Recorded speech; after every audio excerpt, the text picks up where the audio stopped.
নমস্কার, আপনারা প্রত্যেকেই জানেন আইটিআই বা পলিটেকনিকের কাউন্সিলিং চলছে। আমরা কথা বলছি পলিটেকনিক বিষয়ে, অর্থাৎ পলিটেকনিকের সেকেন্ড রাউন্ডের রেজাল্ট আউট হয়েছে। আপনারা যাদের কলেজ যে চয়েস হয়েছে আপনাদের মধ্যে, তাদেরকে কি করণীয় রয়েছে, কি কি নিয়ে যেতে হবে। তাছাড়া ফার্স্ট রাউন্ডে যারা ফর্ম ফিল আপে কোনো কলেজ এসেছিল, আপনারা সেকেন্ড রাউন্ডের জন্য ফিস পেমেন্ট করে গিয়েছিলেন, তাদের যদি কোনো নতুন কলেজ এসেছে লিস্টে তাহলে ভালো। যদি আগের কলেজেই ভর্তি হতে চান তাহলে কিভাবে অ্যাকসেপ্ট করবেন সেই কলেজটা, এবং কি কি ডকুমেন্টস আপনারা প্রিন্ট আউট করবেন, এবং অ্যান্টি র্যাগিং এফিডেভিট, তাছাড়া মেডিকেল ফিটনেস, যদি টিএফডব্লিউ হয়ে থাকেন, এই সমস্ত সার্টিফিকেটগুলোর কপি কোথা থেকে পাবেন, সম্পূর্ণ তথ্য কিন্তু আজকে আমরা প্রোভাইড করতে চলেছি। সেজন্য ওদের অফিসিয়াল ওয়েবসাইটের মধ্যেই রয়েছি scvtwb.in।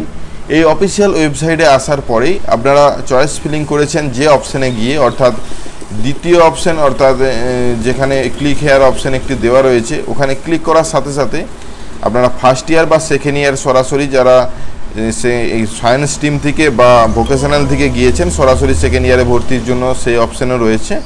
তো এখানে যাবার পরে আপনার মোবাইল নম্বর এবং আধার কার্ডের লাস্ট 4টা সংখ্যা দিয়ে সাবমিট করবেন। লগ ইন করার সাথে সাথে একটা ওটিপি আসবে, সেই ওটিপিটা দিয়ে সাবমিট করবেন। ভেরিফাই ক্লিক করার সাথে সাথে আপনার সামনে আপনার নাম ডিটেলস আসবে, আপনার কত র্যাঙ্ক ছিল সেগুলোও আসবে, যদিও হাইড করে রেখেছি। উপর দিকে একটা ডাউনলোড, যে ফিল করেছিলেন চয়েস ফিলিংয়ের সময় কোন কোন কলেজগুলো, সেগুলো ডাউনলোড করতে পারবেন।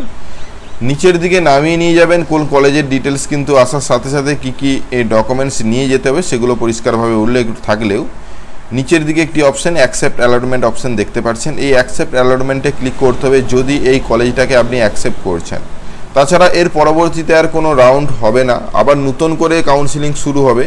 যেহেতু ফর্ম ফিল আপও শুরু হয়েছিল, আপনারা জানেন, যারা পুরনো ক্যান্ডিডেট বা যারা নতুনভাবে ফর্ম ফিল আপ করেছেন প্রত্যেকেই কিন্তু এই কাউন্সিলিংয়ে অংশগ্রহণ করতে পারবেন।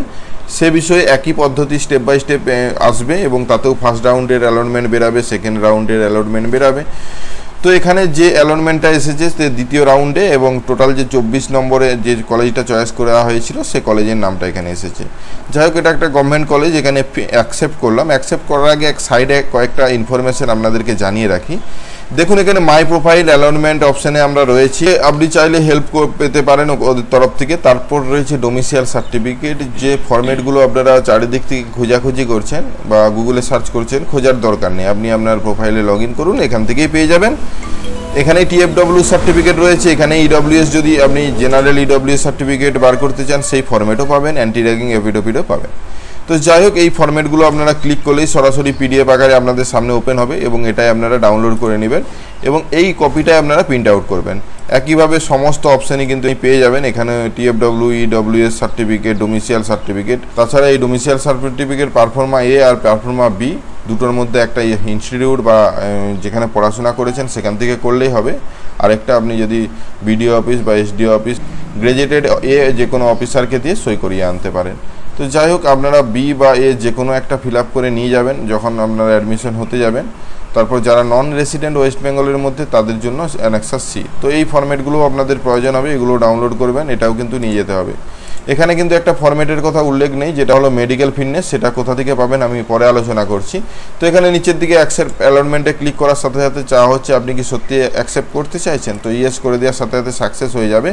নিচের দিকে যেখানে অ্যাকসেপ্টের অপশান এসেছিল সেখানে ডাউনলোড অ্যালটমেন্ট লেটার এসেছে।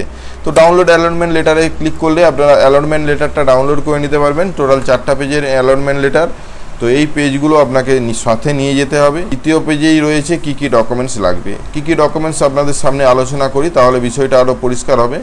তেমন কোনো ডকুমেন্টস নয়, আপনার র্যাঙ্ক কার্ড, অর্থাৎ আপনার র্যাঙ্ক যখন বেরিয়েছিল সেই র্যাঙ্ক কার্ড, আধার কার্ডের অরিজিনাল, অ্যালটমেন্ট লেটার যেটা আপনারা দেখতে পাচ্ছেন, তারপর passport size photo, admit card মাধ্যমিকের অরিজিনাল, মার্কশিট লাগবে মাধ্যমিকের অরিজিনাল, যদি স্কুল লিভিং সার্টিফিকেট থেকে থাকে তবে অরিজিনাল, অবশ্যই স্কুল লিভিং সার্টিফিকেট রয়েছে। তাছাড়া আপনি যদি কাস্টের আওতায় হয়ে থাকেন কাস্টের সার্টিফিকেট অরিজিনাল, যদি হ্যান্ডিক্যাপ হয়ে থাকেন 9 নম্বরে হ্যান্ডিক্যাপ সার্টিফিকেট দিবেন, না দিলে চলবে, এগুলো যারা নেই কাস্টের আওতায় বা হ্যান্ডিক্যাপ তাদের জন্য নয়।